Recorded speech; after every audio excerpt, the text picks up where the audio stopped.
That same night, amongst the other stars, suddenly a bright new star appeared. Of all the stars in the dark, vaulted heavens, this one shone clear. It blazed in the night and made the other stars look pale beside it.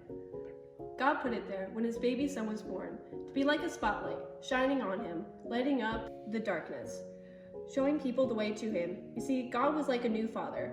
He couldn't keep the good news to himself. He could have been waiting all these long years for the moment, and now he wanted to tell everyone. So he pulled out all the stops. He'd sent an angel to tell Mary the good news. He'd put a special star in the sky to show where his boy was. And now he was going to send a big choir of angels to sing his happy song to the world. He's here! He's come! Go and see him, my little boy. Now, where would you send your splendid choir? To a big concert hall maybe? Or a palace perhaps? God sent his to a little hillside outside a little town.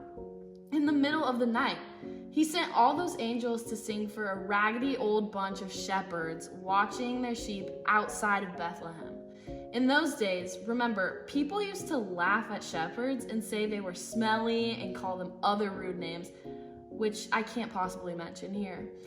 But God must have thought shepherds were very important indeed, because they're the ones he chose to tell the good news to first. That night, some shepherds were out in the open fields, warming themselves by a campfire, when suddenly the sheep darted. They were frightened by something. The olive trees rustled. What was that? A wing beat? They had turned around. Standing in front of them was a huge warrior of light, blazing in the darkness. "Don't be afraid of me," the bright shining man said. "I haven't come to hurt you. I've come to bring you happy news that for everyone and everywhere. Today, in David's town in Bethlehem, God's son has been born. You can see and go to him. He is sleeping in a manger." Behind the angel, they saw a strange glowing cloud, except it wasn't a cloud, it was angels. Troops and troops of angels, armed with light, and they were singing a beautiful song. Glory to God, glory to be fame. A beautiful song, and honor and all praise. Then, as quickly as they appeared, the angels left. The shepherds stamped out in the fire, left their sheep, raced down to the grassy hill, through the gates of Bethlehem, until, at last, they reached a tumble-down stable. They caught their breath.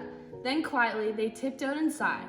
They knelt on the dirt floor. They had heard about this promised child, and now he was here, heaven's son, the maker of the stars, a baby sleeping in his mother's arms. This baby would be like that bright star shining in the sky that night, a light to light up the whole world, chasing away darkness and helping people see. And the darker the night got, the brighter the star would shine.